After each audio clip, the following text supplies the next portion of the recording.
ఆచి చికెన్ మసాలా. ఇక పార్లమెంటు మళ్లీ విడత బడ్జెట్ సమావేశాలు ఉత్కంఠ రేపుతున్నాయి. ఏప్రిల్ 2 వరకు 17 రోజుల పాటు జరగనున్న ఈ సమావేశాల్లో లోక్సభ స్పీకర్ ఓం బిర్లాపై అవిశ్వాస తీర్మానం హాట్ టాపిక్ గా మారింది. సోమవారం లోక్సభ కార్యక్రమాల జాబితాలో ప్రతిపక్షాల అవిశ్వాస తీర్మానం లిస్ట్ అయింది. ఈ అవిశ్వాస తీర్మానానికి తృణమూల్ కాంగ్రెస్ మద్దతు తెలిపింది. మరోవైపు సభా కార్యక్రమాల నిర్వహణకు ఇప్పటికే స్పీకర్ ఓం బిర్లా దూరంగా ఉన్నారు. దాంతో అధికార ప్రతిపక్షాల మధ్య తీవ్రస్థాయిలో పోరాటానికి లోక్సభ వేదిక కానుంది.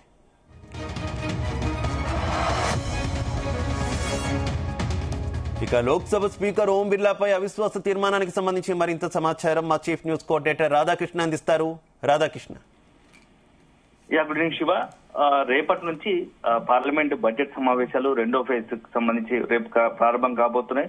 సో మొదట విడతలో బడ్జెట్ ప్రవేశపెట్టారు. జనవరి 20 నుంచి మొదలు ఫిబ్రవరి 14 వరకు జరిగింది. సో ఫిబ్రవరి 1వ తేదీన బడ్జెట్ ను కేంద్ర ఆర్థిక శాఖ మంత్రి నిర్మలా సీతారామన్ బడ్జెట్ ప్రవేశపెట్టారు. తర్వాత అనేక పద్ధతులకు సంబంధించి అదేవిధంగా కొత్తగా ప్రవేశపెట్టిన బిల్లుల పైన ఇటు అధికార పక్షం ప్రతిపక్షాల మధ్య వాడివేడి చర్చ జరిగిన సంగతి తెలిసిందే. సో అదే సందర్భంలో అక్కడ రేపు ఏదైతే అత్యంత కీలకమైనది ఏంటంటే బడ్జెట్ సమావేశాల్లో భాగంగా మొన్న ఒక చర్చ అధికార ప్రతిపక్షాల మీద పెద్ద ఎత్తున వాగ్యుద్ధం చోటు చేసుకుంది. సో అనేక అనేక అంశాల పట్ల రాజకీయ ఇతరత్ర అంశాల పట్ల కూడా పెద్ద ఎత్తున అధికార పక్షాల మధ్య వాడివేడిగా మాటల యుద్ధం కొనసాగింది. ఈ నేపథ్యంలో స్పీకర్ తీరు పైన ప్రతిపక్ష పార్టీలకు సంబంధించి కాంగ్రెస్ తో పాటు ఇండియా కూటమిలో ప్రతిపక్ష పార్టీలు మొత్తంగా కూడా స్పీకర్ ఓం బిర్లాపై అవిశ్వాస తీర్మానం ప్రవేశపెట్టాయి. సో గతంలోనే ఇచ్చాయి నోటీసులు.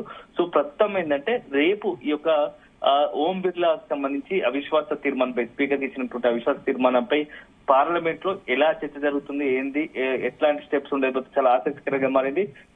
ఎందుకంటే ఆర్టికల్ 94 ప్రకారము ప్రతిపక్ష పార్టీలు స్పీకర్ పై ఓం బిర్లాపై ఇప్పటికే అవిశ్వాస తీర్మానం ప్రవేశపెట్టాయి. సో ఈ నేపథ్యంలో పార్లమెంట్ సమావేశాలు ఎలా వాడివేడిగా సాగే అవకాశాలు కనబడుతున్నాయి ఖచ్చితంగా. ఎందుకంటే ఓం బిర్లా పక్షపాత ధోరణి వ్యవహరిస్తున్నారు. అధికార పక్షానికి పూర్తి స్థాయిలో అధికార పక్షం పక్షపాతంగా ఉంటూ ప్రతిపక్షాలకు సరైన సమయం ఇవ్వడం లేదు. అదే సందర్భంలో ఏదైతే లోక్సభలో ప్రతిపక్ష సభ్యులను సస్పెండ్ చేయడం అనేది వాటిపైన కొంత పక్షపాత ధోరణిగా వ్యవహరిస్తుండడం పైన అవిశ్వాసాలు ఆగ్రహం వ్యక్తం చేసి ప్రతిపక్షాలు తీవ్ర స్థాయిలో ఆగ్రహం వ్యక్తిస్తే ఈ నేపథ్యంలో సస్పెన్స్ గురడం ఇతరత్ర అన్ని అంశాలను కలుపుకొని స్పీకర్ తీరు సరిగ్గా లేదని చెప్పేసి అవిశ్వాస తీర్మానం ప్రవేశపెట్టాయి. సో ఈ నేపథ్యంలో మొత్తంగా కూడా రేపటి నుంచి ఈ చర్చ జరిగే స్పీకర్ కుర్చీలో ఏదైతే అవిశ్వాస తీర్మానం ఇచ్చారు కాబట్టి ప్రస్తుతానికి రేపు స్పీకర్ కుర్చీలో అతను కూర్చునే అవకాశాలు లేదు. సో దీంతో మొత్తంగా కూడా ఇప్పుడు నెక్స్ట్ ఏం జరగబోతోంది ప్రతిపక్ష పార్టీలు, ఎందుకంటే ఇప్పటికే ఇండియా కూటమిలో పలు కీలకమైనటువంటి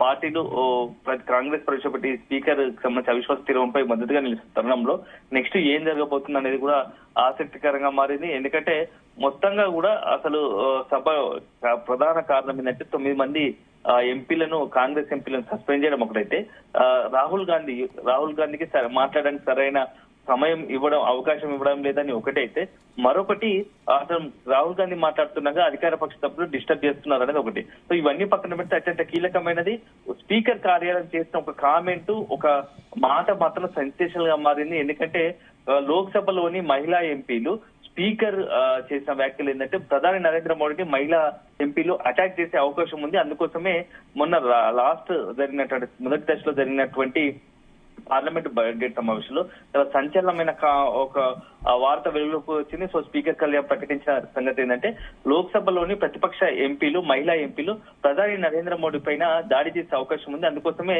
రాష్ట్రపతి ఏదైతే పెట్టిందో రాష్ట్రపతి ధన్యవాద తీర్మానం లేకుండానే బడ్జెట్ సమావేశాలు ప్రధాని నరేంద్ర మోడీ స్పీచ్ లేకుండానే ముగించడం జరిగింది. సో ఆ వ్యాఖ్యలు మొత్తం సంచలనంగా రేగాయి.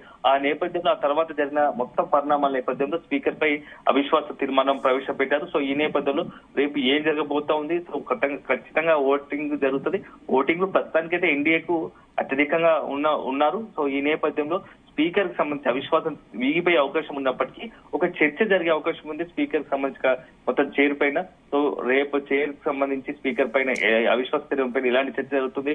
సో మరొకసారి రేపటి నుంచి మొత్తంగా కూడా ఈ యొక్క అసెంబ్లీ సమావేశాలు జరగబోతున్న నేపథ్యంలో 17 రోజుల పాటు జరగబోతున్నాయి ఏప్రిల్ 2 వరకు. సో వాడివేడిగా జరగడం ఖాయం. అయితే దీంతో పాటుగా ఇప్పుడున్న పరిస్థితుల్లో ఒకవైపు అవిశ్వాస తీర్మానంతో పాటుగా ఇక మరొకటి చాలా బడ్జెట్ సమావేశాలకు సంబంధించి ఇతరత్ర కొన్ని ప్రత్యేక బిల్లులు ఏమైనా ప్రవేశపెడితే వాటిపై చర్చ జరిగేతో పాటు ప్రస్తుతం ప్రపంచ వ్యాప్తంగా ఇప్పుడు సంచలనంగా మారినట్టు యుద్ధం ఉంది, ఇరాన్ ఇజ్రాయెల్ యుద్ధం. ఆ ఇరాన్ ఇజ్రాయెల్ యుద్ధం విషయంలో కూడా ప్రతిపక్షాలు చర్చకు పట్టుపట్టే అవకాశం ఉంది. ఎందుకంటే భారత్ స్టాండ్ ఏంది? సో ఇప్పుడు ఆ ఇజ్రాయెల్ యుద్ధం నేపథ్యంలో భారత్ సంబంధించి నెక్స్ట్ ఎలాంటి కార్యాచరణ రూపొందించాలి, ప్రభుత్వం ఏమనుకుంటుంది? ఎందుకంటే గ్యాస్, చమురు ఉత్పత్తులకు సంబంధించి కొంత నిల్వలకు సంబంధించి ప్రజలు ఒక ఆందోళన ఉంది. దానికి సంబంధించి ప్రభుత్వం ఎలాంటి ఆలోచనతో ముందుకు వెళ్లాలనుకుంటుంది? ఇతరత్ర అనేక అంశాల పట్ల పూర్తి స్థాయిలో కూడా చర్చ జరిగే అవకాశం ఉంది. దీనికి తోడు ఒకటి మెయిన్ ప్రధానంగా స్పీకర్ కి సంబంధించి అవిశ్వాస తీర్మానం, దాంతో పాటుగా ఏదైతే ఈ ఎస్ఐఆర్ ఉందో దానికి సంబంధించి ఏదైతే ఓట్లకు సంబంధించి జరుగుతుంది, ఎలక్షన్ సంఘం సంబంధించి తీసుకుంటున్న నిర్ణయాలు కొన్ని ఓట్లు గల్లంతాయి అంటున్నారు. దానిపై ప్రతిపక్షాలకు ఉన్న అభ్యంతరాలపై కూడా చర్చకు పట్టుపట్టే అవకాశం ఉంది. ఇరాన్ ఇజ్రాయెల్ కి సంబంధించి యుద్ధం, ఈ ఇతరత్ర మొత్తంగా కూడా అనేకమైన ప్రస్తుతం ఆ దేశవ్యాప్తంగా ఉన్నటువంటి తాజా రాజకీయ పరిణామాలు, ఇతరత్ర కొన్ని కీలకమైన అంశాల పట్ల మొత్తంగా కూడా చర్చకు ప్రతిపక్షాలు పట్టుబట్టే అవకాశం ఉంది. సో ఎందుకంటే త్వరలోనే ఇటు బెంగాల్, అదేవిధంగా తమిళనాడుతో పాటుగా 5 రాష్ట్రాల్లో ఎన్నికలు వస్తున్నాయి. అత్యంత కీలకంగా మారుతున్న నేపథ్యంలో అస్సాం, బెంగాల్, అదేవిధంగా తమిళనాడుతో పాటు మరొక 2 రాష్ట్రాల్లో ఎన్నికలు వస్తున్న తరుణంలో అసలు మొత్తంగా కూడా ఈ చాలా కీలకంగా మారబోతున్నాయి. అనేక అంశాలను ఆయా రాష్ట్రాలకు సంబంధించినటువంటి కీలక అంశాలను కూడా పార్లమెంట్ లో ప్రతిపక్షాలు అదేవిధంగా ప్రశ్నించే అవకాశం ఉంటుంది. సో చర్చకు పట్టుబట్టే అవకాశం ఉంటుంది నేపథ్యంలో అధికార పక్షం మీద ఏ విధంగా రియాక్ట్ అవుతుంది, అధికార పక్షం నుంచి ఎలాంటి కౌంటర్ అటాక్ ఉంటుంది అనేది మాత్రం మనం వేచి చూడాలి. సో మొత్తంగా రేపటి నుంచి మొదలయ్యే పార్లమెంటు సమావేశాలు, బడ్జెట్ సమావేశాల్లో 2వ ఫేజ్ కి సంబంధించి చాలా ఆసక్తికరంగా ఉంటాయి. సో ఖచ్చితంగా ఆ రెండు ఇటు అధికార ప్రతిపక్షాల మధ్య వాడి వేడి మాటలు యుద్ధం కొనసాగడం మరొకసారి కొనసాగడం ఖచ్చితంగా కనబడతా ఉంది. Shiva. Right, okay, thank you.